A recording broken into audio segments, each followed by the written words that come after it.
Today I'm going to share a horror story how I upgraded my PC, a editing beast, for just 1770. Hi, I'm Zishan, a creative director in the field of video production. I'm working for the past 13 years. I have successfully worked on projects for big brands such as Facebook, Chevron, Toyota, Red Bull, etc. I decided to upgrade my PC, which was a custom PC, an Intel i7-8700K overclock version with Gigabyte motherboard, Cooler Master Hyper 212 Evo CPU cooler, NVIDIA GTX 10708 8GB graphics card, Corsair Vengeance DDR4 24GB RAM, power supply Corsair 650W 80 plus gold certified, Samsung SSD 500GB, ASUS casing with Windows 10. The main issue for this older PC was video editing with DaVinci Resolve. I had faced few issues editing Sony 4K XAVC S footage. It felt a little laggy. I researched and I wanted to build a PC for myself that not only was amazing but also was not too heavy on my pockets. I bought everything new except the GPU. The parts that I decided to go were processor Intel i7-14700KF bought from Canada Computers for 540 Canadian dollars. NVIDIA RTX 3070 used from Marketplace for just 380 Canadian dollars, and I saved there $200. Motherboard $170 ordered from Amazon. Windows 11 key for just $30 bought from SSKey. M2 SSD 2TB bought for $167 from Amazon.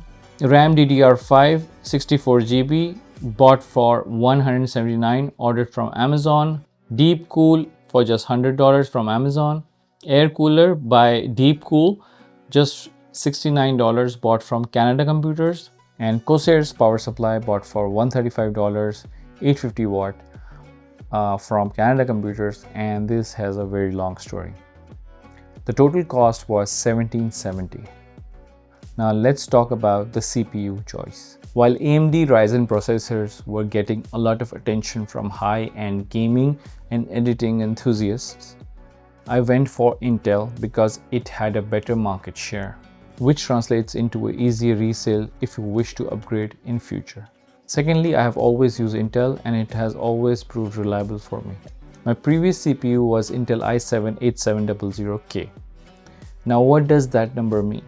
The first number 8 denotes the generation, 8th generation. 700 is the series model number.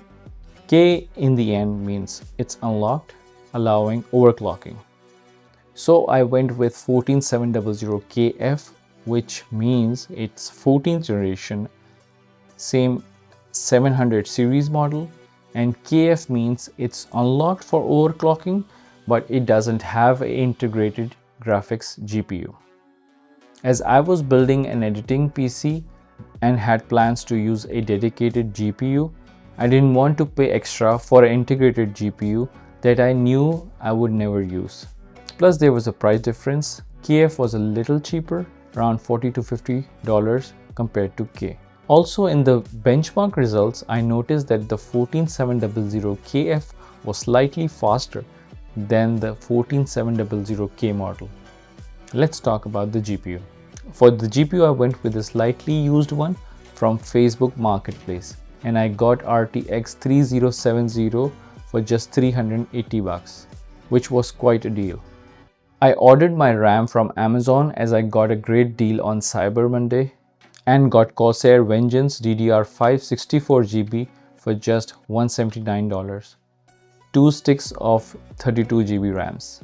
I could have gone with DDR4 as it was cheaper, but I wanted to take a leap into the DDR5 as it was a newer technology and faster. For the power supply, I was trying to find an 850 gold certified one, and everything was pricey. I always felt a little risky buying a used PSU online, as I think why would anyone replace the PSU unless it's faulty, right? Anyway, I went with the cheapest option I could find, which was the Gigabyte 850 watt for just $99, and oh my god, that was a big mistake. More about that story later. For the motherboard, I went with simple one that could handle all the components like the 14th generation CPU, the DDR5. I also wanted Wi-Fi, Bluetooth and USB 3.2 generation 2. I went with the Gigabyte B760M DS3H AX. Quite a tongue twister. I had a PC casing from my previous PC, but I felt that it was a little outdated. Also, I felt it was small for my newer build, so I went with affordable option with the DeepCool CC560 mid-tower ATX black case with 4 pre-installed 120mm LED fans, tempered glass and side panel for just $100 from Amazon. I also upgraded the Cooler Master Hyper 212 CPU air cooler, which was single fan, single heatsink, to DeepCool's double fan, double heatsink. My friend told me he would help me build my PC and I should not spend my money building PC from Canada Computers, because last time I did so and I paid them $100 plus tax for building it for me. I agreed and we started building. Everything was going smoothly until we turned on the PC. It worked fine the first time. We installed Windows 11, it restarted and booted for the first time, and my breaker tripped. We were quite shocked as this was not expected. We turned on the breakers and when we turned on the PC again, it tripped after 1 minute. This time I was sure that something was wrong with the assembly or the power supply or the breaker. I decided to pursue this the next day as we were very tired. I plugged my PC again and it tripped again. After Windows boot up, I thought maybe the breaker was old and it was an old house, so that's why it was tripping. I plugged my PC into the socket near the living room and the PC worked fine. I ordered a watt meter to get the reading from the PC. It had an idle reading of 40 to 80 watts. With Windows boot up, it had 110 to 250 watt. During the render, it had 370 to 590 watts. It was quite shocking because I was under the impression that it would be idle 300 to 500 and during render it would be 700 to 800 watts. I decided to plug in my old PC which was running fine on the same connection, and it gave the reading for Windows boot up 100 to 120 watts, idle running 45 to 85 watts, render 145 to 236 watts. My old PC ran without any issues in my room and only the new PC tripped. As these readings puzzled me, I decided to plug in an iron to the same socket and take the reading. Iron worked fine without tripping the breaker, which was so strange. After going through a lot of blogs and YouTube videos, searching around the internet, I could not find a proper answer. Some suggested that GPU was loose and I tried to take it out and put it back in. But most suggested that it was because of the old breaker. I told my landlady about the situation and she asked me what I was running that was making the breaker trip. And her inquiry was correct. As the iron was running at 1000 watts and it worked just fine, why is this PC tripping the breaker? I'm sure she was thinking that my PC was drawing more than 1000 watts, which was a fair assumption, but clearly not the case with me, as I measured it before with the watt meter. However, this time my focus was more on the PSU and I started researching about cheaper versus expensive power supply. What makes a power supply expensive? Why is this one cheaper?